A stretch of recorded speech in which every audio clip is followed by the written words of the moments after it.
የኔ ጉዳይ የኔ ኑሮ ካሁን በኋላ ያንቺ ሆኗል የኔ ፍቅር የኔ ወለላ ቅድሚያ የምሰጥሽ ከምንም በላይ። ሰላም እንዴት ናችሁ ቤተሰብ? ባላችሁበት ሰላማችሁ ብዝት ይበልኝ። ተመልሻለሁ በሩታና በአብርሽ ጉዳይ ማለት ነው። በስማም ጨመጨመችው ኮር የዚህን ማለት የስንት ወር ፍቅር ትላላችሁ። ግሬስ ፋሚሊ ተከስተው ነበር። አሁን በቲክቶክ ይኸው ከሩታ ጋር እንግዲህ አብርሽ ተከስተው ነበር ማለት ነው።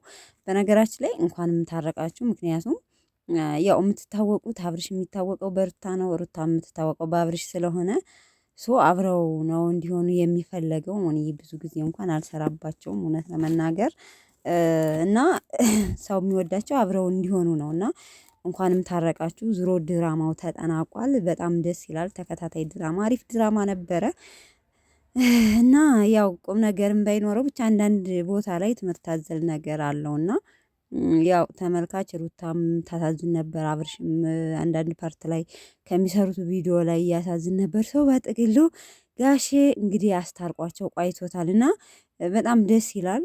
ማለት በፍቅር ያያችሁትን በፍቅር ወዳችሁ የተከተላችሁትን ሰው እስከ መጨረሻው በፍቅር ነው እንዲሆን የምንፈልገው፣ ተመልካች እንዲሆን የሚፈልገው ማለት ነው። ምክንያቱም በፍቅር ብሎ እስከሆነ ድረስ የተከተላችሁና እንኳንም ታረቃችሁ ነው። እኔ በዚህ አጋጣሚ እንግዲህ ሩታ እየጨመጨመችው እንግዲህ መኪና ውስጥ ሆና እየሳመችው ነበረ። ለማንኛውም ይመቻችሁ፣ በፍቅር ኑሩ።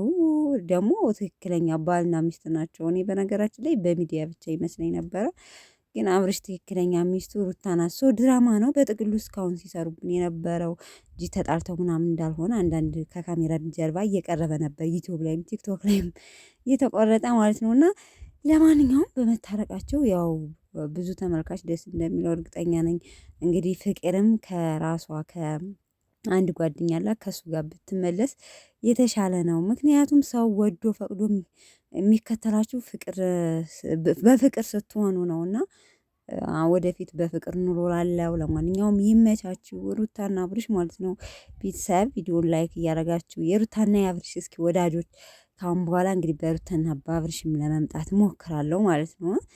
ያው የኔ ተመልካች በነገራችን ላይ ተከታዮች በተለይ አሁን አካባቢ ላይ የጨረቃዎች የምትወዱ ናችሁ ተከታዮች እና በዚህም ግሬስ ፋሚሊ የምትወዱ ላይክ እያደረጋችሁ ቤተሰብ ወዳችኋለሁ።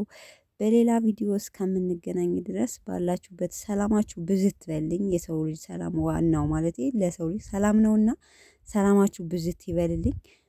በድጋሚ መልካም ምሽት ብያለሁ።